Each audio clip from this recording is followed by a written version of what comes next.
If you're a Philadelphia family thinking about crossing the bridge into Mullica Hill, this is the honest walkthrough of what actually surprises you out here. The commute, the inspections, what your kids step into. Not the brochure version, the version I see at the kitchen table. For the last several years, I've watched the same thing happen over and over. A family from the Philly side, maybe the suburbs, maybe the city itself, quietly crosses the river and ends up sitting across from me in Mullica Hill. And almost every one of them moves in surprise by something. Not because anybody lied to them, because nobody walked them through the stuff that doesn't show up on a listing. Here's what nobody tells you about moving across that bridge. The lot and the price, those you can see coming. It's the other things. The commute on a Friday, the septic on a house that's never been city sewer, the dual approvals on a closing. What the day actually feels like once you're here. That's the part that catches people, and catching it late costs you. I've sold homes in Mullica Hill for over 30 years.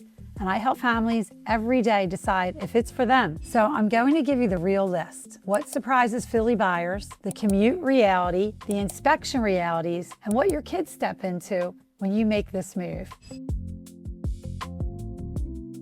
Let me start with the commute, because that's usually the first worry out of a Philly buyer's mouth. They're picturing this nightmare drive, and they want to know if they just signed up for it. So let me break this down for you. The honest answer is, it really varies, and it depends entirely on what time you need to be at work. The common window, 7 o'clock, 8 o'clock in the morning, it flows, it moves. People are always shocked by that. They braced for gridlock, and the morning just runs. That's the part nobody believes until they actually drive it. The drive that gets you is not in the morning. It's Friday evening, coming home. It's the summer, because everybody is coming out of Philadelphia and they're all heading to the shore, every shore point, down the line. So that one Friday in July return trip, that's the one that's tough. The rest of the week, you'd be surprised how easy it is. So here's what I tell people. Don't judge the commute off a Saturday tour. When the roads are empty and everything feels perfect, drive it on a Wednesday at 7 in the morning, the real hour you'd actually be leaving. And if you want the worst case, drive it home on a Friday in summer. Then you'll know both ends of it instead of just guessing. That's the commute.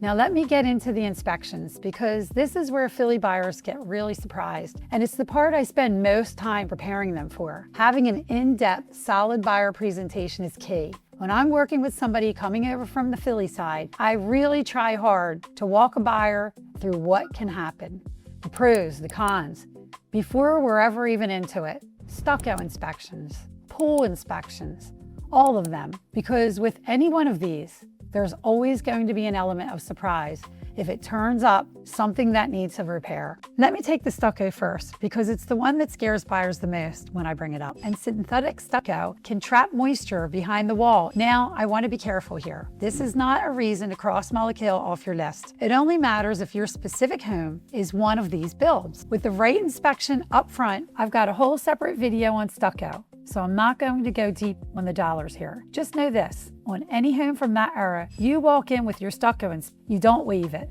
That's the whole rule. Now the septic. This is the big one. Let me back up and explain it to you plainly. Because if you've only ever lived on city sewer, this is brand new. On sewer, you just flush it and it's gone. It's the city's problem. On septic, every gallon of water in your house has to get absorbed back into your own yard. It's a system that sits on your property and you own it. Most every home out here, on an acre or more, it's not scary once you understand it, but it changes how you buy the house. Here's the part that catches Philly buyers cold. Seen this happen, and a lot of sellers don't. And then, in the middle of the deal, the buyer discovers the septic has actually completely failed. That is a tough conversation. But the reason it doesn't blow the deal up is that I prepare my buyers for exactly this before we're ever into it, so they know how it goes down if this happens. And here's how it goes down. As long as the seller is agreeable to paying for the new septic system to be installed, it can typically be worked out. The seller pays for the new system. Once the engineered plans are approved, the buyer can settle on the property and handle the install after the seller pays the credit, so you don't lose the house. But And this is the whole point. There is a lot of time involved. That's the real cost here. More than money sometimes. It's the time. It takes months to get engineering done. And then it has to be stamped and approved by the health department because the health department is the one that requires it. That part is not in your control, and it's not in mine. It just takes a long time. It can take 60 days. So if you're under contract on a home where the septic needs work, the calendar is the thing you watch as closely as the price. The septic is the long pole. Everything else moves faster than that. So before you fall in love with a house out there, understand what you're inspecting. The septic, it's its own separate investigation, not part of a regular home inspection. Budget the time for it and know that if the system fails, the seller pays for the new one, but the health department clock is real and it's long.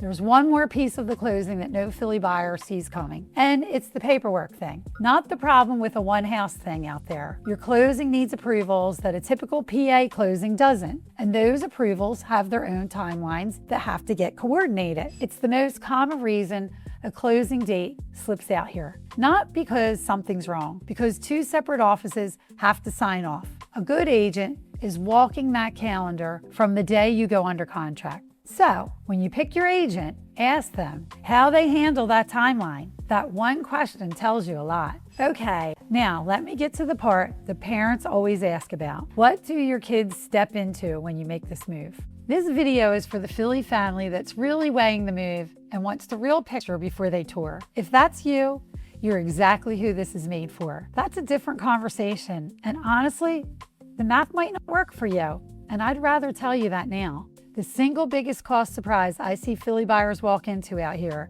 is the septic. I made a whole video on it. That one's popping up right now. Click it.